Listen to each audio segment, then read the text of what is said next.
Welcome back to the MOOC course on corporate social responsibility. My name is Aradhana Malik and I'm helping you with this course, and we have started the discussion on how we do CSR. So in the previous class we discussed stakeholder dialogue and we talked about how you can initiate stakeholder dialogue and what are the different aspects of it, and the different ways in which you can have stakeholder dialogue. Now today we will talk about how you can actually start planning for CSR activities. In this class we will talk about how you can start planning for CSR activities. But before we do that, see, the word corporate social responsibility, the term corporate social responsibility has a very important element of responsibility. So it warrants some discussion on what this responsibility is and to whom are we responsible. And in this particular lecture we will talk about the different paradigms of CSR with a special focus on how responsibility is viewed and where you should be focusing your attention. So let's see what we have for you today. Planning of CSR activities, responsibility paradigms. So these are the paradigms of CSR with a special focus exclusively on responsibility. Now various paradigms of responsibility have been suggested. Some people say that the responsibility is in the shape of a pyramid. Some people say it's in the shape of concentric circles, one circle in the middle of another. Some researchers say that this responsibility is in the form of intersecting circles. But everybody agrees that there are 3 or 4 different kinds of responsibility: economic, legal, ethical, and some researchers add the philanthropic responsibility to it. So we'll start with these different ways of looking at it, and like I told you in the beginning of the class, I will not give you formulae. I will not give you 10 steps to effective planning of CSR programs and 20 steps to effective implementation. I will not do that. That is for you to decide. It is my job as a facilitator. I am not a teacher.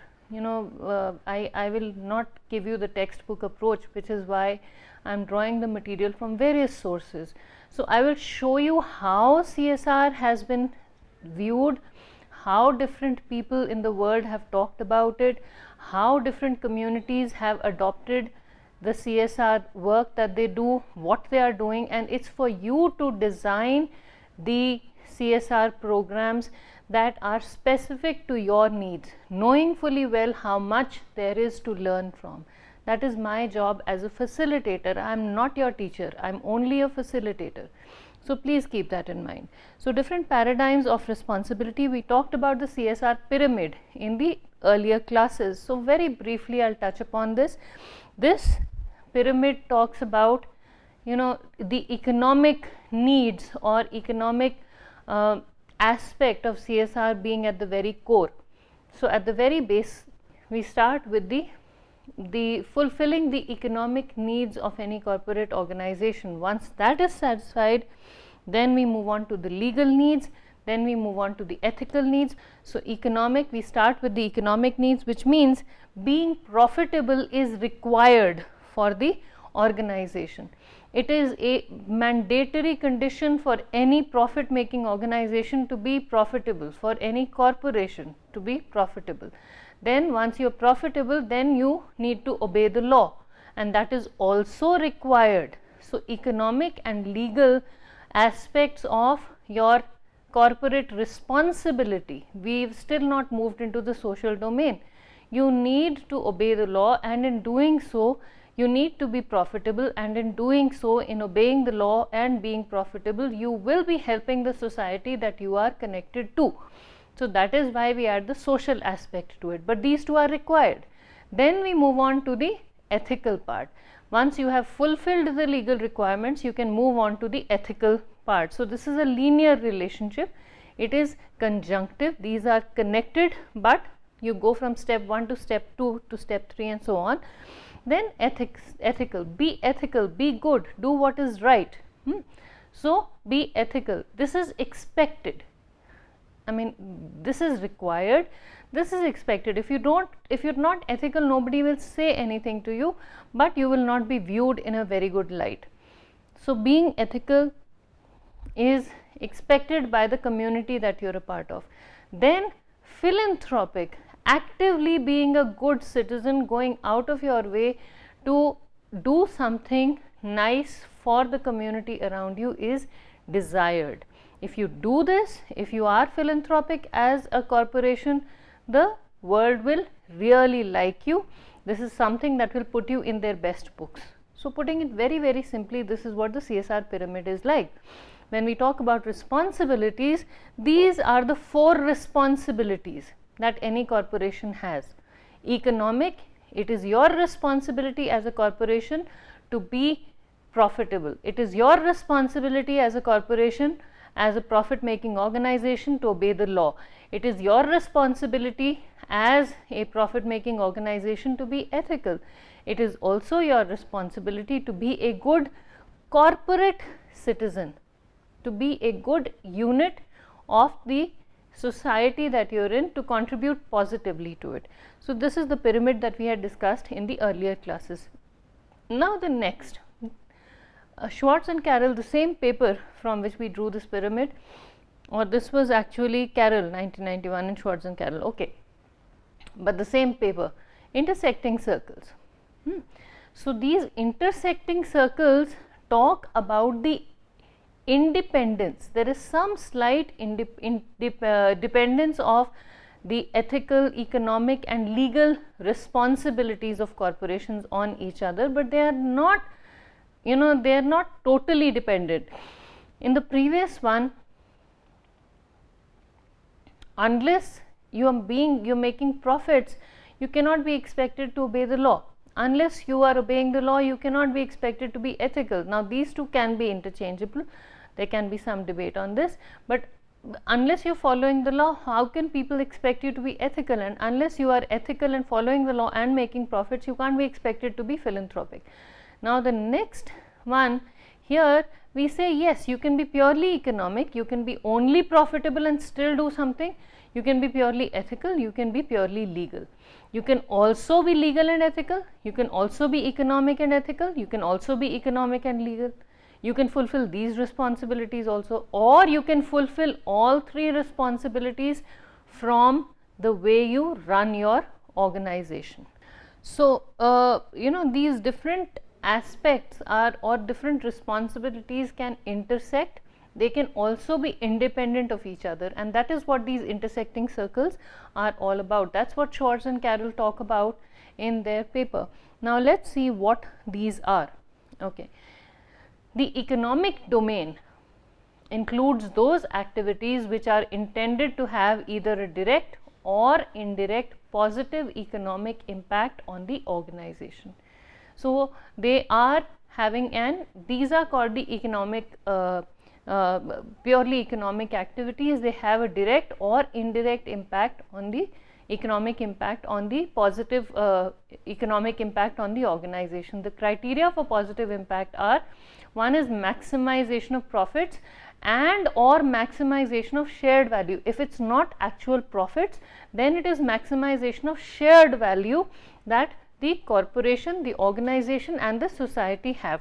So that is what the economic domain talks about, and that is your purely economic responsibility to have any activity that you engage in that is intended to have a direct or indirect positive economic impact on the organization outside of the regular profit making activities. So we are talking about specifically CSR activities. So you could have some activities that bring in more profits for the organization, either directly or indirectly.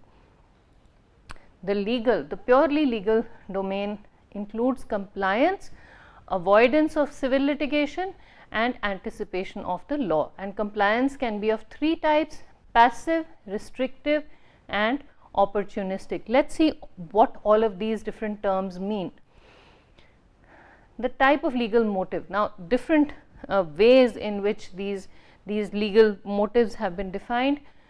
If you are indulging in an activity that the objective of which, the motive of which is passive compliance, which is outside of legal domain, your response as a manager would be, well, looking back on it, we did happen to comply with the law. We did what we thought was necessary, but we did happen to comply with the law. Restrictive compliance would be when we wanted to do something else, but the law prevented us. We did it in order to comply with the law. So, the first one, passive compliance, is in hindsight. We did it and we later found out that it was in line with the law.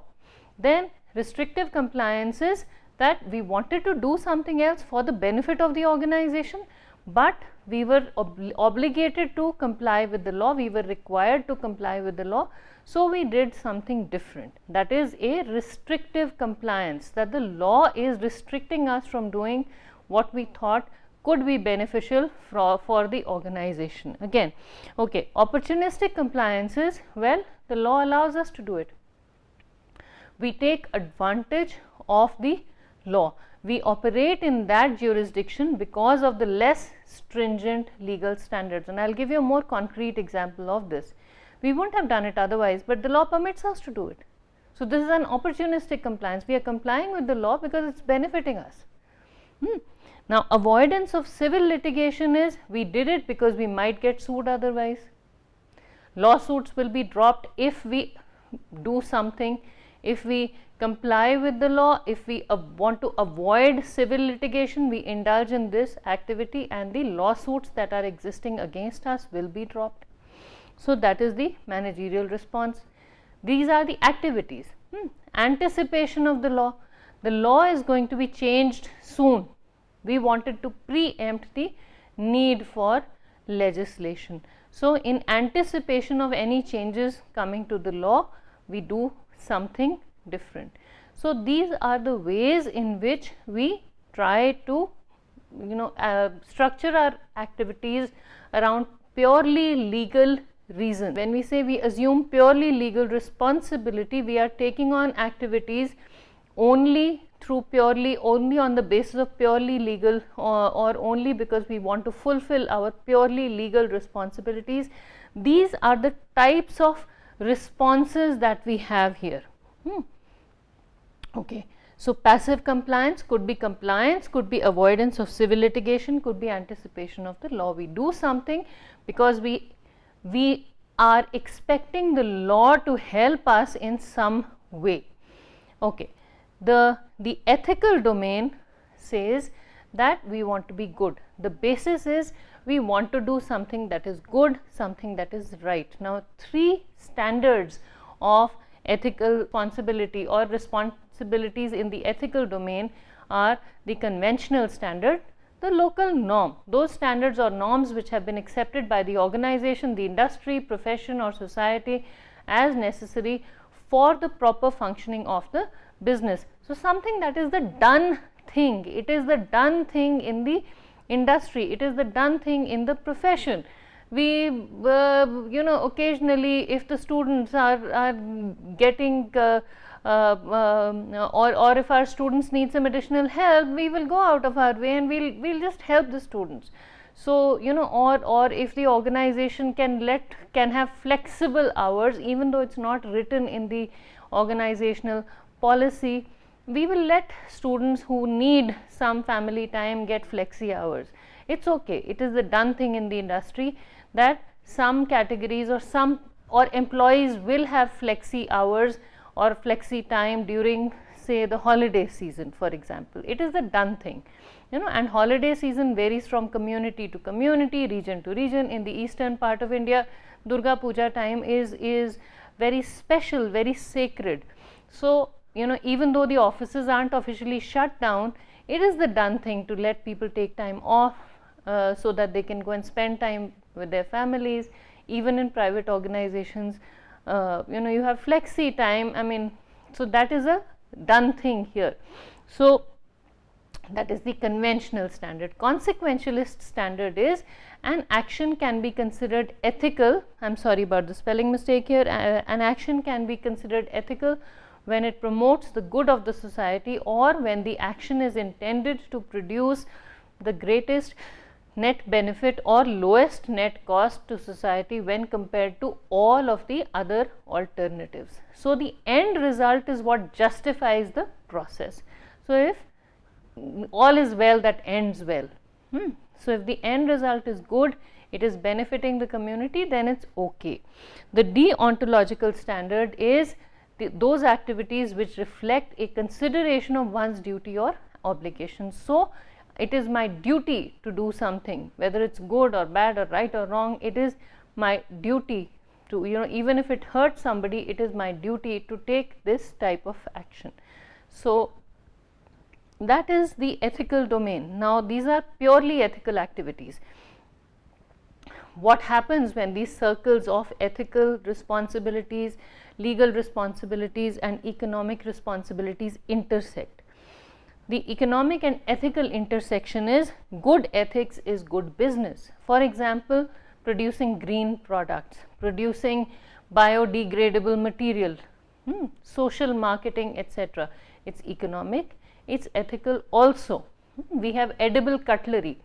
So maybe I'll put the link in, or maybe I'll give you some examples in another class. We have edible cutlery that is made out of the edible food grains. So it is green, it is biodegradable, and it's also economical. Even if it's priced higher than the normal disposable cutlery, people will buy it. It will bring in profits for the organization. It will also be green. It will be ethical. It's good for the environment. Social marketing, etc. So good ethics is good business. You give free food to people, you donate the extra food that your restaurant makes, or you donate the leftovers at night to homeless people, and people will start coming in. Or I've heard that there is one restaurant where they don't they don't ask you, they don't tell you how much the food is.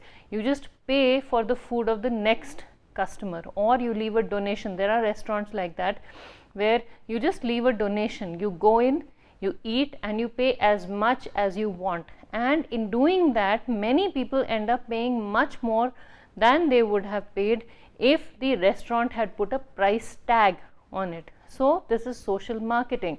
Or maybe one day a week you have one day in your, or maybe once in a month you have one day in your restaurant where you say anybody who comes in can eat and leave whatever they want to leave, and we will take the proceeds and we will donate, we will take all that money and we will give that money to the vulnerable groups of society, something like that. So that will bring in a lot of business. In fact, you will end up having a lot more people eat on that free day and leaving a larger donation than you would probably make on a regular day in your restaurant, just because of the social aspect of it. Now, so that is the economic or ethical. Economic legal intersection is using legal loopholes for economic benefit. For example, ecological dumping, social dumping, etc. Offshoring activities to countries with lower environmental or work safety standards. This is what I was talking about. This is a purely legal, avoidance, opportunistic compliance. This is an example of opportunistic compliance. Legal dumping, ecological dumping, social dumping, etc. is an example of opportunistic compliance. We are outsourcing our activities in a country where the laws are not so stringent about the number of hours people work, or the amount of money that is paid to them, or the say expiration dates of medicines, or the quality of chemicals used. So that is called ecological or eco dumping. Social dumping is we are outsourcing our activities to countries, to regions where the law is not so strict about how we treat our workforce, what should be there in their offices, what kinds of facilities should exist, etc. Okay, legal and ethical. The legal and ethical intersection is installing devices because they are legally required, and ethical even with no economic benefit. So you have an elevator that is there, it doesn't work. I know of one such place where an elevator was installed because a legal requirement was there. I've seen this place in and out for probably the past 7 or 8 years. I go to this place very often. Huge shopping mall, the elevator doesn't work. It's there for legal compliance. So, I mean, it's not ethical. Again, that's a bad example, but it may operate on some days. So, you have, or maybe you have a device, an anti-pollution device, where it's not really required. There are food, you keep the place very clean, but you still have a machine that catches flies and kills them, even though your place is absolutely clean and there is no need for that machine to be there. You keep it because it is ethical to have that machine and because it is a legal requirement there.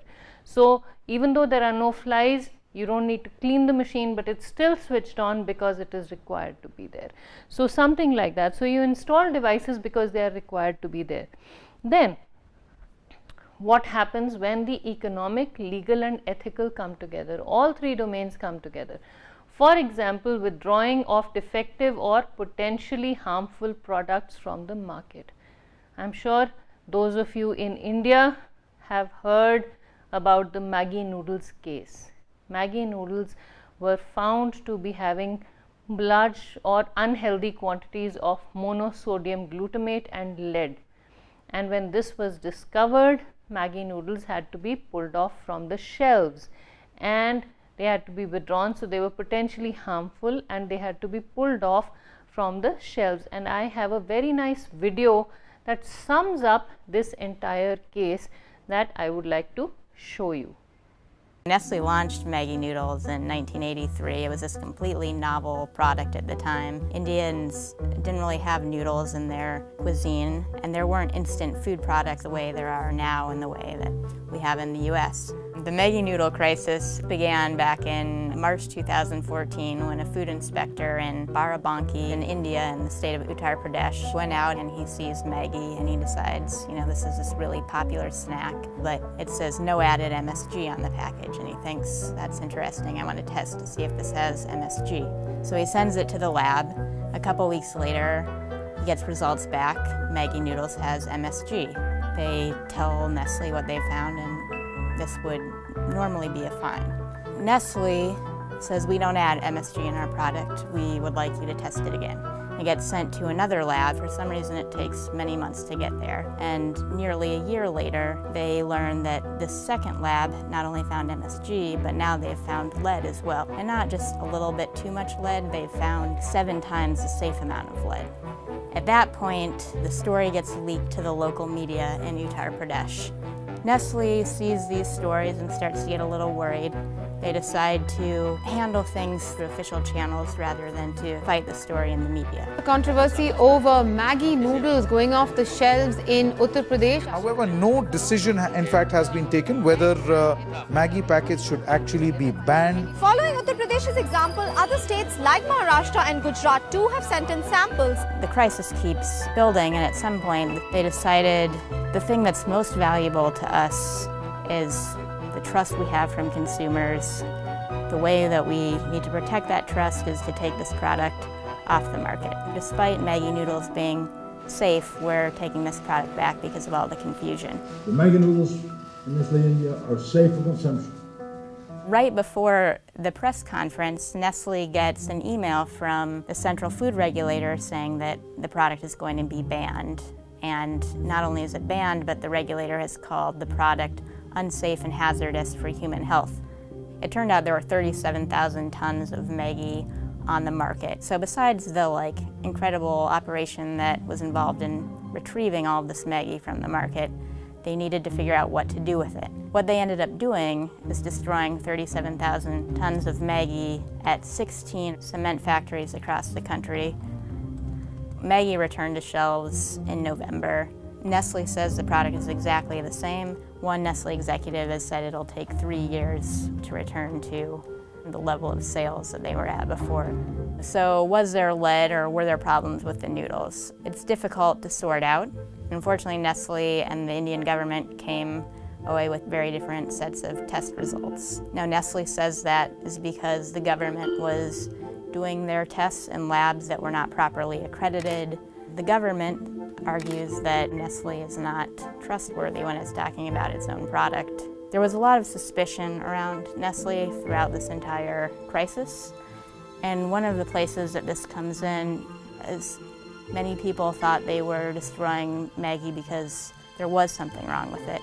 They weren't forced to destroy all of the Maggi, but it was an enormous quantity, and at that point they were taking it off the market, so they decided that was the thing to do. Many at Nestle were really upset by this. This is a country where, many people don't have enough to eat, and here they are burning this perfectly safe food.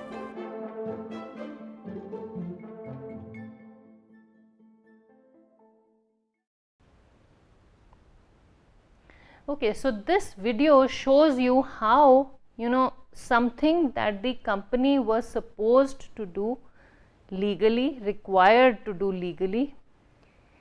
There was an economic benefit. Later, of course, they pulled it off and it resulted in major losses, but ultimately it ended up giving them good publicity, and I don't know if they've been able to recover those losses, but it gave, once they changed the product and they sent it back into the market and it was tested and found to be free of MSG and lead. At that time, I think the profits came in much faster because everybody is fond of Maggi, and so that is one way of these circles intersecting. Okay, now so these were the intersecting circles model. Now the concentric model. Concentric model is where economic is encased in the legal, and that is encased in the ethical, and the ethical is encased in the philanthropic. There is an interdependence of various circles. Economic circle includes the generation of wealth towards improving an overall standard of living, fair price selling, provision of jobs, etc. Legal circle indicates following the law. You obey the law and justify your reasons for not being able to follow the law when you are not able to follow the law. So there is a legal element. The ethical circle is doing good, and it rests on good economics and legal compliance. And the philanthropic circle talks about contributions of business firms to humanitarian and social causes, which are usually considered outside the firm's natural line of business. So you go above and beyond the call of duty, and you still look after the whatever is required to be done for the community. Now very quickly I will show you how these three paradigms relate to each other. On the general description, the CSR pyramid talks about the hierarchy of separate responsibilities. Intersecting circles talk about non-hierarchical set of intersecting responsibilities. Concentric circles talk about integration of responsibilities. All are sharing a central core, which is profit making. Theoretical assumptions. The nature of CSR is that there are normative restraints of responsiveness, which means you do whatever the society permits you to do as far as the CSR pyramid, or you go according to the needs and expectations of the society in the CSR, according to the CSR pyramid. Intersecting circles, no normative guidance is there. There is a classification framework. There is a way in which we decide where we want to go. Concentric circles, there is an incurred obligation to work for social betterment. So that is the way, that is the nature of CSR. Then scope of responsibilities in the CSR pyramid is narrow. Intersecting circles, it's split between legal, economic and ethical. In concentric circles, it is wide. You can really expand how you do CSR. The total CSR here in the CSR pyramid rests on conjunction. Intersecting circles, it is disjoint, it rests on disjunction. You could go into the ethical stream, you could go into the legal stream, you could go into the economic stream, you could pay more attention to one and less attention to another, etc. Concentric circles, it is all integrated. The order of importance, again CSR pyramid rests on hierarchy. Economic responsibility comes first. Intersecting circles, there is no particular order in which you look after these responsibilities. Concentric circles, the economic circle is at the core and it is an inclusion system. So economic, legal, ethical and then philanthropic. The role of philanthropy here in the CSR pyramid is the icing on the cake. In the intersecting circles, it is subsumed under the economic or ethical responsibilities. Now, one set of authors makes it a fourth circle, but it is still accepted there. In the concentric circles, it is an integral part of CSR. The research implications, the operationalization of CSR according to the CSR pyramid type of paradigm of responsibilities is the constant sum method. So, you do one and then you move on to the next and the next and the next. Intersecting circle, it is CSR portraits. So, you have representatives from different domains. Concentric circles, it is the representative range of measures that you take in order to fulfill your responsibilities in those concentric circles. CSR CFP, CFP stands for corporate financial performance relationship. CSR pyramid, it is positive because it rests on the economic core or the base. Intersecting circles, because they are independent, it could be positive, negative or neutral. You do CSR, you may or may not make profits while doing CSR. Concentric circles, it is non-linear, but still the economics is at the core. Justification for ethics, CSR pyramid says ethics pays.